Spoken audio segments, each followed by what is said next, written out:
Nós vamos iniciar lendo em Provérbios, no capítulo 12, verso 18, que diz assim: alguém há cuja tagarelice é como pontas de espada, mas a língua dos sábios é medicina. Alguém conhece alguém assim? Cuja tagarelice, a compulsividade falante é como uma espada de esgrima solta, assim, ó. Onde a pessoa chega, aquela língua, ela vai ferindo tudo, retalha tudo. Conhece essa figura? É casado com ela? Está namorando ela atualmente?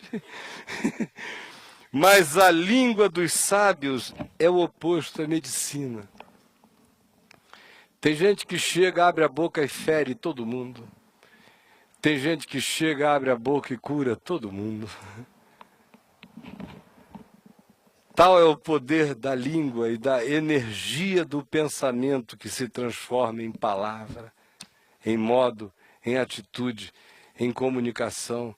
Vamos ver Provérbios 13, verso 7. Uns se dizem ricos sem ter nada. Eu peguei a referência errada. De fato, não é esse o texto, é Provérbios 15, 4. Que diz assim: a língua serena é árvore de vida, mas a língua perversa quebranta o espírito. Você usa a palavra, ela pode ser árvore de vida. Que coisa maravilhosa você usar sua língua, sua energia, seus pensamentos, sua comunicação, seu dizer, para construir um jardim do Éden, para plantar árvore de vida. Onde você vai, abriu a boca, uma semente de vida, abriu a boca, é outra semente de vida, abriu a boca, é semente de vida, é árvore de vida. Por outro lado, o que se diz é violento quando diz: mas a língua perversa tem o poder de quebrantar qualquer espírito. Você chega perto e você se arrebenta, você se deprime, você se panica, você se destrói no convívio com esse tipo de gente ou de relacionamento. Vamos ver Provérbios aqui no capítulo 16. No verso 24, que diz assim: palavras agradáveis são como favo de mel, doces para a alma e medicina para o corpo. Favos de mel, doce para a alma. Olha só o cara que, ao invés de andar no caminho das verbalizações insultuosas, da produção de um espírito carregado da energia da amargura, que gera essa atitude, que produz, no fim, essa fala de morte. Mesmo quando não diz um palavrão, ela é o palavrão da vida contra o próximo. O contrário dela está aqui descrito. Palavras agradáveis são como favo de mel, doces para a alma de quem fala, de quem ouve, e medicina para o corpo de quem fala e de quem ouve. Eu já experimentei na vida algumas ocasiões em que algumas palavras se transformaram em palavras repetitivas na minha boca porque eu estava carregado daquela energia.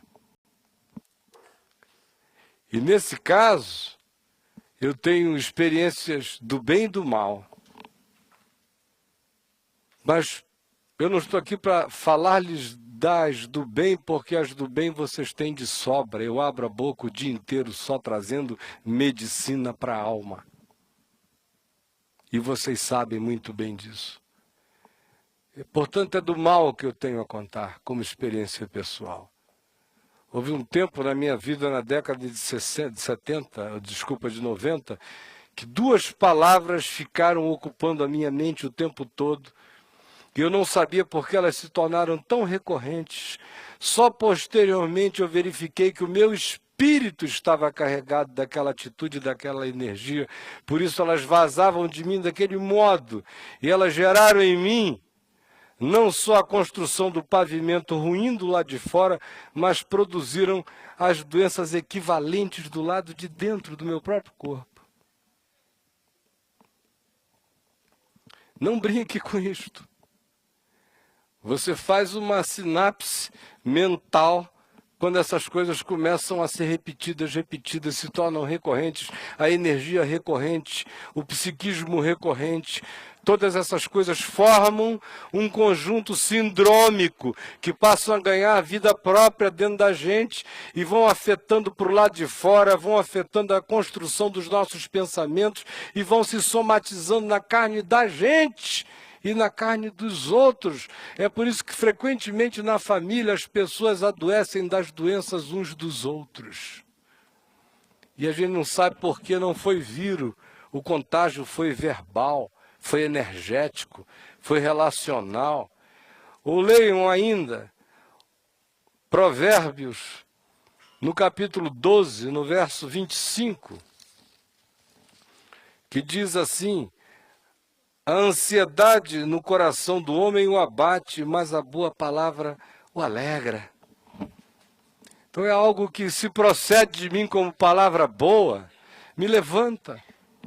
Os nossos humores estão profundamente ligados às nossas palavras. A gente começa a se ouvir, na nossa murmuração a gente entra num ciclo de hamster mental. E eu não sei disso por causa de você, não, eu sei disso por causa de mim.